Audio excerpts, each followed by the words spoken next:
కేసీఆర్ గారు మరి కవిత విషయంలో బీఆర్ఎస్ ఏం చేయబోతోంది ఇప్పుడు?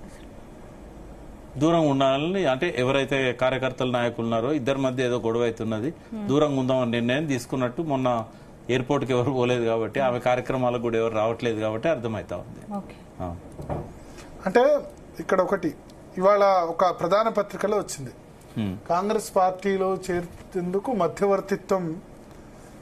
మధ్యవర్తులకు సమాచారం ఇచ్చారు, ఆమె చేరేందుకు ప్రయత్నిస్తుందని చెప్పారు.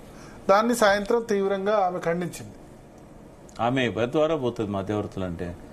మీకు ఒక విషయం చెప్తాను నేను. కేసీఆర్ గారు ఒక ఇంటర్నల్ గా ఇదేదో తేలకుండానే ఢిల్లీ నుంచి రానని ఇంట్లో చెప్పి ఢిల్లీకి వెళ్ళిపోయాడు. నెల అయినా కూడా ఆయనకు సంబంధాలు మెరుగవుతలేదు ఢిల్లీలో. రోజు ఆయన అక్కడ, నేను కూడా ఉన్నా ఆ టైంలో, కవిత గారు కూడా మధ్య మధ్యలో 3 సార్లు వచ్చారు. అయితే ఒకసారి ఆమె అడిగింది, ఏంది అసలు అంటే, ఏం ముందుకు పోయిందా అంటే, ఏం ముందుకు పోలేదు. ఏం ముందుకు పోయినప్పుడు ఎట్లా? ఆ టైంలో ఏమైందంటే, ఈమె తనకున్న పరిచయాల ద్వారా ఆస్కార్ ఫెర్నాండెస్ గారిని కలిసింది. కలిసి ఒకసారి మేడంతో డాడీకి మాట్లాడిస్తే బాగుంటుంది అంటే ఆయన ఏర్పాటు చేశాడు. తెలంగాణ ఇష్యూలో 13లో సిడబ్ల్యూసీ తీర్మానానికంటే ముందు నేను చెప్పేది. అందులో క్రూషియల్ రోల్ ప్లే చేసింది కవిత. 5-6 సిట్టింగ్స్ సోనియా గాంధీతో ఫోన్ కాల్స్ ఇవన్నీ జరుగుతూనే కదా ఆమె బిల్లు అక్కడ పెట్టమని చెప్పి తీర్మానం చేసింది. దానికి కవిత గారిది కీ రోల్ ఆస్కార్ ఫెర్నాండెస్ ద్వారా. మేము అక్కడే ఉన్నాం. అంటే ఆమె రివైవ్ చేసింది వాళ్ళు అవన్నీ కూడా తర్వాత కాలంలో. ఫస్ట్ డైరెక్ట్ ట్రై చేయలేదా? చేసిండు ఆయన.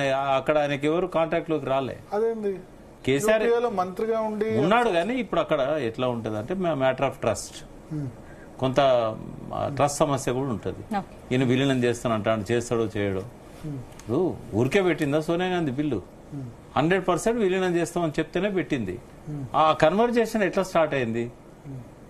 ఎందుకంటే కోపంగానే ఉన్నాడు కదా. బిల్ నాకు మాట ఇచ్చింది, నాకు నిరాహార దీక్ష విరమించిండ్లు, మళ్ళీ అటకెక్కిచ్చారు, శ్రీకృష్ణ కమిటీ వేశారు అనే కోపంతో ఉన్నాడు కదా.